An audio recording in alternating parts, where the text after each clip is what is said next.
নমস্কার বন্ধুরা, আপনারা বর্তমানে স্ক্রিনে দেখতে পাচ্ছেন এখানে লেখা রয়েছে this will not be accepted as an identification document for voting, অর্থাৎ এটি ভোট দেওয়ার জন্য একটি শনাক্তকরণ নথি হিসেবে গ্রহণ করা হবে না।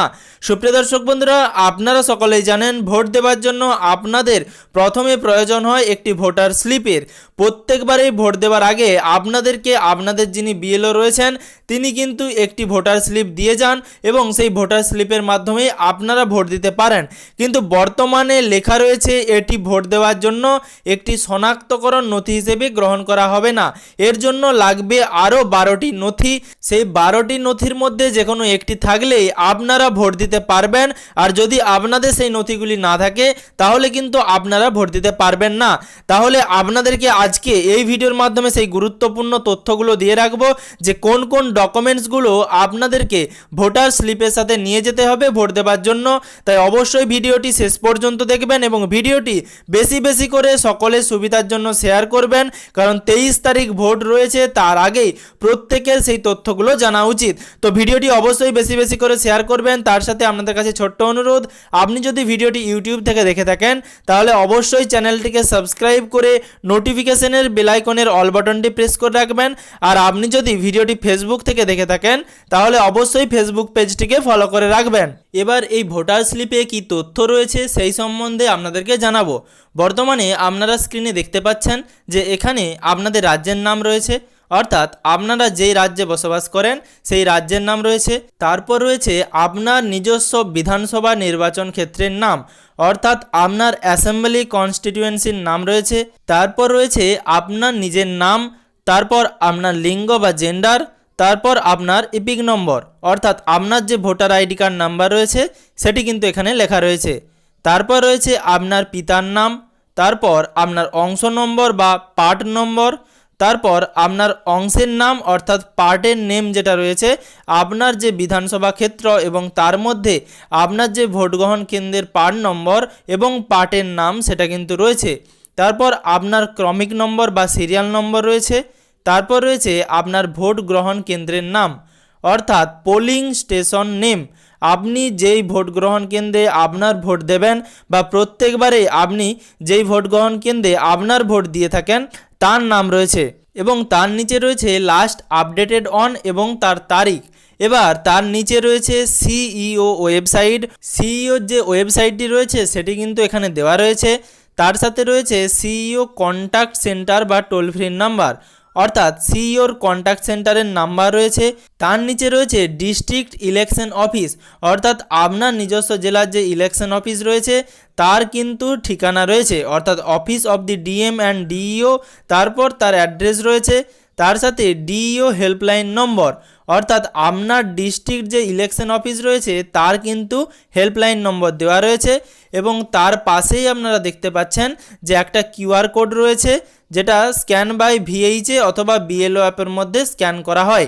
এবং তার নিচে রয়েছে ডেট অফ পোল, অর্থাৎ আপনাদের যে ভোটের তারিখ 23/4/2026, 23 তারিখে যে ভোট হবে সেই ভোটের তারিখ কিন্তু দেওয়া রয়েছে। এবং তার নিচে রয়েছে ভোট গ্রহণের তারিখ, টাইমিং বা সময়, অর্থাৎ সকাল 7টা থেকে সন্ধে 6টা পর্যন্ত বা বিকেল 6টা পর্যন্ত কিন্তু আপনারা ভোট দিতে পারবেন। এবং উপরের দিকে একদম ডান দিকের কোণে আপনাদের পার্ট নম্বর এবং সিরিয়াল নম্বর দেওয়া রয়েছে। তো প্রথম পাতায় ভোটার স্লিপের এই সমস্ত তথ্যগুলো দেওয়া রয়েছে, কিন্তু তার সাথে আপনাদেরকে যেটা জানালাম যে ভোট দেওয়ার জন্য বর্তমানে কিছু শর্ত বা নিয়মবিধি জারি করা হয়েছে এবং 12টি নথি আপনাদের লাগবে। সেই 12টি নথি না হলে আপনারা কিন্তু ভোট দিতে পারবেন না, অর্থাৎ সেই 12টি নথির মধ্যে যে কোনো একটি আপনাদেরকে ভোটার স্লিপের সাথে সঙ্গে নিয়ে যেতে হবে। এবার এই ভোটার স্লিপের যে পেছনের পৃষ্ঠা সেখানে কি লেখা আছে? ভোটার স্লিপের পেছনের পৃষ্ঠায় প্রথমেই রয়েছে বিএলও নেম অথবা বিএলও কন্ট্যাক্ট নম্বর, অর্থাৎ আপনার এলাকার যিনি বিএলও রয়েছেন তার নাম এবং তার যোগাযোগের নম্বর কিন্তু দেওয়া রয়েছে। এবং তার নিচেই নির্দিষ্ট কিছু বিধি বা নিয়ম যেগুলো জারি করা হয়েছে সেগুলো কিন্তু রয়েছে বাংলা এবং ইংরেজিতে। আমি আপনাদের পড়ে শোনাচ্ছি। প্রথমেই রয়েছে ভোটের শেষ সময়ে সারিতে থাকা সমস্ত ভোটারকে তাদের ভোট দেওয়ার অনুমতি দেওয়া হবে, অর্থাৎ ভোটের শেষ সময়ে যারা সারিতে থাকবেন তাদের সমস্ত ভোটারকে কিন্তু ভোট দেওয়ার অনুমতি দেওয়া হবে। এবং তার সাথে দ্বিতীয় নম্বরে বলা রয়েছে যে মহিলাদের জন্য আলাদা সারি আছে এবং ভোট দেওয়ার ক্ষেত্রে প্রবীণ নাগরিকদের অগ্রাধিকার দেওয়া হবে। অর্থাৎ মহিলাদের জন্য কিন্তু আলাদা সারি করা হবে এবং যারা প্রবীণ তাদের জন্য কিন্তু আগে অগ্রাধিকার দেওয়া হবে এবং তার সাথে অন্ধ এবং দুর্বল ভোটারকে একজন ভোটিং কক্ষে সঙ্গে নিয়ে যাওয়ার অনুমতি কিন্তু দেওয়া যেতে পারে, এরকমটাই ইলেকশন কমিশন তরফে বলা হয়েছে। এবং তার সাথে ভোট কেন্দ্রের ভেতরে মোবাইল ফোন ও ক্যামেরার মতো গ্যাজেট নিয়ে যাওয়া নিষিদ্ধ। তার সাথে কোনো নির্দিষ্ট প্রার্থীকে ভোট দেওয়ার জন্য অর্থ বা অন্য কোনো তৃপ্তি দেওয়া বা গ্রহণ করা আইনের অধীনে দুর্নীতিগ্রস্ত অনুশীলন। এবং 6 নম্বরে বলা হয়েছে যে ভোট কেন্দ্রে শনাক্তকরণের উদ্দেশ্যে এই স্লিপটি গ্রহণ করা হবে না, যেটি আপনাকে সচিত্র ভোটার পরিচয়পত্র বহন করতে হবে বা কমিশনের দ্বারা নির্দিষ্ট করা 12টি বিকল্প নথির মধ্যে একটি বহন করতে হবে। তো এখানে 6 নম্বর লাইনে কিন্তু স্পষ্ট বলে দেওয়া হয়েছে যে ভোট কেন্দ্রে শনাক্তকরণের উদ্দেশ্যে অর্থাৎ আপনি যে ভোটার সেটা চেনার জন্য এই স্লিপটি কিন্তু গ্রহণ করা হবে না। তার জন্য যেটি আপনাকে সচিত্র ভোটার পরিচয়পত্র গ্রহণ করতে হবে, আপনার যে ভোটার আইডি কার্ড সেটি নিয়ে যেতে হবে, না হলে তার সাথে কমিশনের দ্বারা নির্দিষ্ট করা 12টি বিকল্প নথির মধ্যে একটি বহন করতে হবে। এবার সেই 12টি বিকল্প নথি কী কী সেগুলো কিন্তু তার নিচেই লিখে দেওয়া রয়েছে। বাংলা এবং ইংরেজি উভয়তেই কিন্তু লিখে দেওয়া রয়েছে। সেখানে প্রথমেই বলা রয়েছে 12টি বিকল্প নথির মধ্যে আপনারা প্রথমে আধার কার্ড কিন্তু নিয়ে যেতে পারেন। অর্থাৎ 12টি নথির মধ্যে কিন্তু আধার কার্ড গ্রহণযোগ্য, আপনারা আধার কার্ড নিয়ে যেতে পারেন, সচিত্র ভোটার পরিচয়পত্র যদি আপনার কাছে না থাকে। দ্বিতীয় বিকল্প পরিচয়পত্র হিসেবে passbook with photograph issued by bank বা পোস্ট অফিস, অর্থাৎ ব্যাংক বা পোস্ট অফিস কর্তৃক প্রদত্ত ছবি সহ পাসবই কিন্তু আপনারা ব্যবহার করতে পারেন। এরপর তৃতীয় বিকল্প পরিচয়পত্র হিসেবে আপনারা মনরেগা জব কার্ড বা মহাত্মা গান্ধী জাতীয় গ্রামীণ কর্মসংস্থান নিশ্চয়তা আইনের জব কার্ড কিন্তু নিয়ে যেতে পারেন।